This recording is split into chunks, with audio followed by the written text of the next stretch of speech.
The happy hour had become a lifeline. For those of us that were disappointed, adulthood was not at all the childhood we could finally attain.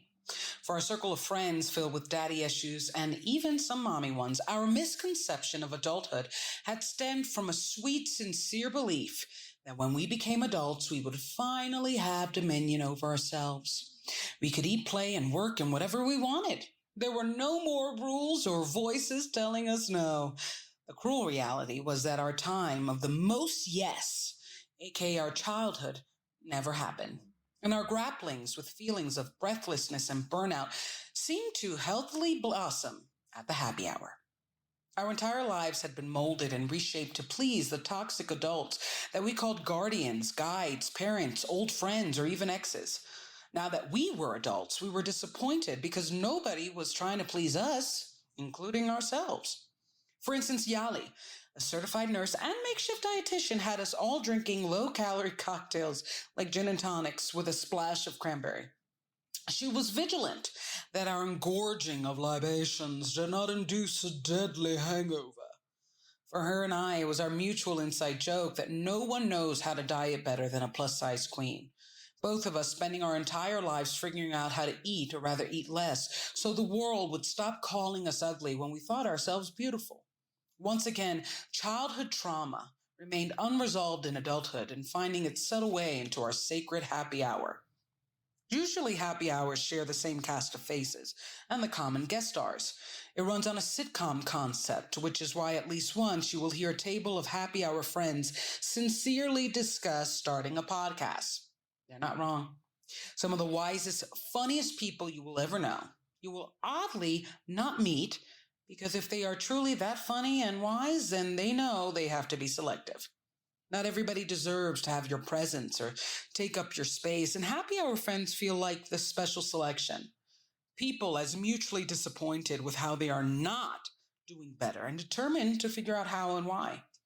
For Nina and I, it was our fear to take on our dreams, despite our devastations, that we barely felt courageous enough to do it until we turned 28. Which in woman years means Leonardo Dicaprio will put you in a hospice. I always felt like the happy hour was my inner child's version of an adult playground. There she had actual friends to join her and even push her on the swing set. She could speak her mind without being silenced or gaslit to believe her childhood intuitiveness and astuteness was irrelevant or delusional. Moreover, it was the one place where my father, and in turn my abuser's ghosts, had a hard time entering because there he would find other ghosts, those that haunted my friends. Yet we had our own ghostbuster weaponry, the truth, and amidst gin and tonics, tears and laughs, our honesty about their evil made them go away, back to our homes where they could pick up their haunting again. Okay, so that is, in my experience, happy hour friends. I just wrote a song about it. Follow me at Daddy Recovery on TikTok. Plug. But I was thinking about, the happy hour and how everybody jokes, I need a drink. And how I found myself, especially the older I get, like the happy hour has become so sacred. It's just this constant. This is where we meet our friends and we vent and we discuss and we get wise and we get stupid and silly. And it's kind of, as I say that, it kind of reminds me of Friends and why that show works so well. There is this hour or two that we all make sure to have, sometimes every day of the week, sometimes 2 or 3 days of the week, sometimes only the weekends, where we just talk to people platonically but intimately in a way that we can't talk to perhaps our family, our partners, our other friends.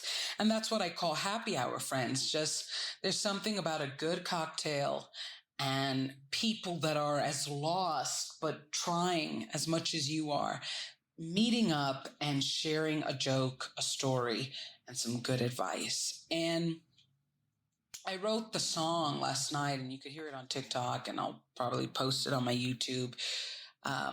All socials attached. And it was just a celebration of the sadness and beauty that it is to kind of realize that your adulthood is not what your childhood should have been. And that has been something that I've been really grappling with. And I've been struggling because I'm going to cry even as I talk. It has been so sad to me realizing how much my father's abuse overwhelmed me emotionally, how much it stunted me materially and emotionally, because, my father, yeah, a lot of adults, I remember being a little kid and being called an old soul. And you could be the oldest soul and still be a child. And I think my father, part of his manipulation was I was an old soul, so I should understand everything that he was talking about and putting me through. I had to understand. And he stunted me. And he stunted me because I think, my Daddy Recovery has really made me wonder about nature versus nurture. And my father's nature was evil. He loved a good scheme, loved to be malicious, loved to manipulate people, loved when people cried for him.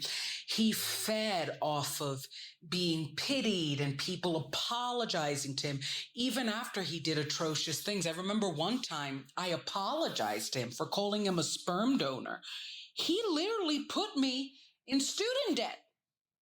Because of this one time I was talking to my friend, and sometimes you talk to people and they say something is horrible and you're like, really? It wasn't that bad. And then you see that other people, not only did they not go through your experiences, but if they did, they've reached a level of understanding that that's not common, that that's not okay. And I wrote an episode about it, and I think it came out or it's coming up about how my father, he took me to a bank. My father never paid for anything for me, never got me gifts, was obsessed with making sure I knew that economically, materially, he was untouchable. Anyway, long story short, he takes me to a bank, opens up a bank account and puts $10,000 in.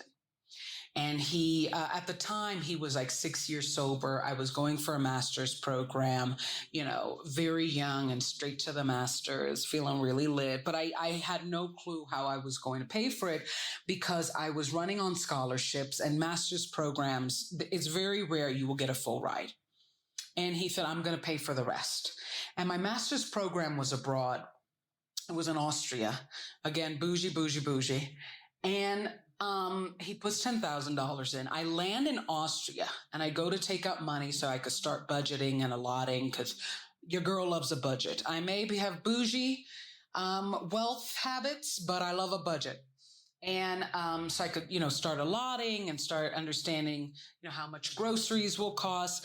I go to an ATM and it says, I have nothing, basically. And at first I thought, well, maybe it's because I'm abroad or I'm in the wrong ATM. You're just so innocent and excited. So I go to like 3 or 4 different ATMs, and it's our first day in Austria. We just all landed. So everybody wants to go out, meet at a pub.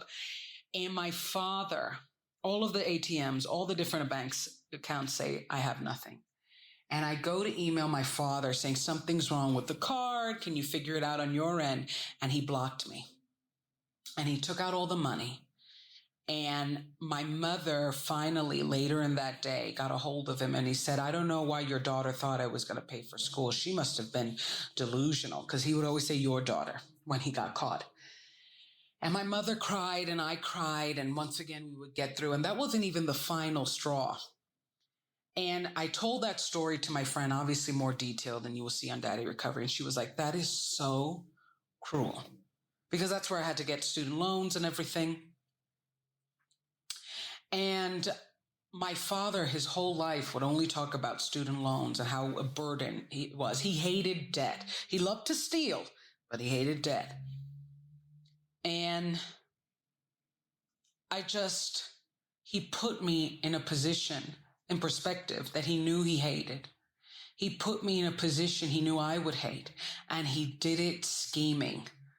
I mean, for 1 month to keep 10,000 there, and the day before I leave or the day of, withdraw it. Not tell me anything. No, I'm going to go across banks, but because I'm abroad, I can't get to you.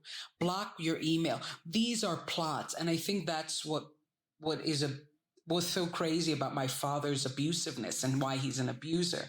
He didn't harm me. He plotted against me.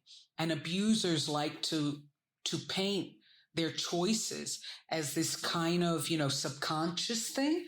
But this was a plot. This was sabotage. This was, I want you to cry. And that's why he's a horrible human being. And that's what we discussed at the happy hour, ironically. And when I wrote that line at the end, I got very weepy because my happy hour friends, maybe it's the alcohol, maybe it's the adulthood and the disappointment of realizing that, what you were supposed to be as a child, free, just a world of yes, eat what you want, do what you want, go play. You didn't get that because the adults in your life felt they never had that. The adults of your life had a really poor or traumatic or misconstrued version of what it means to be a child, what it means to raise a child. And I think that's why I bring up the nature versus nurture. I was a very sweet kid. But I was treated by my father like I was this rebel, like I was an addict. I even wrote an episode. He really treated me like I was his ex-wife. And I think he mistreated me in the ways and told me horrible things in the ways he couldn't tell my mom, because my mom, he actually loved. My mom, he wanted to keep pacified enough so she wouldn't chase him for child support, so she wouldn't call him out compared to his other wife. And it's something I think about a lot. And the happy hour it's so weird. I call it a playground because that's where you can play and you have fun, but you could be really honest because kids are really honest. And we've all heard a kid say something they're not supposed to, whether it's something that their parents are doing, whether it's something that, the other children told them you can do. There's an honesty and a fun that you could recoup at the happy hour. And it makes it sound like so crazy, but I think it's just a symbol, honestly, for a place and a time, 5 to 7, where you just remind yourself you are supposed to have fun. And I know you don't have the career or the relationship or the money or even the self-love yet to make that fun consistent or actually enjoy it 100%. But something about just meeting people and resting, it's almost like rest, just chilling out, kind of reminds you that, you make all these goals of achievements just to get to that place. You're already in it. I want to be rich and I want to be famous. I want to be a singer. I want to be an actress. I want to change my career. I want to get married. I want to have kids. I want to do all these things so I could have peace and love and safety and home. And yet I go to a happy hour and I laugh so hard and I feel safe and I feel peace and I feel at home. And for a minute, all my shadows and demons and ghosts, especially on behalf of my abuser, don't follow me because they know they're going to get called out. They know I'm going to say they were evil, and I'm going to say it because I trust the people that I'm with are good. And they have no power there. And that's what I want. That's what my goals are all about. A place where I have power. And I made adulthood that, and that was such a mistake, but it was a child mistake, right? Who doesn't think adulthood would be great? A place without rules, a place without being told off. And it isn't. But adulthood can be the place where you find your voice. And that's what I'm doing with Daddy Recovery. And that's what I'm doing with my music. You can hear it on all platforms. Deandra, my newest song, I made it. It's coming out. My newest song is coming out May 23rd. And I did that whole announcement completely forgetting the freaking title. Okay, it comes out May 23rd. It's Deandra on all platforms. What is the title? Check out my TikTok, Daddy Recovery, in Daddy Recovery. Check out my Instagram, Deandra Reviews It All, where I do all these reviews. Seriously, what is the title? Business Class. Okay. Check out Business Class. You really will like it. All right, bye.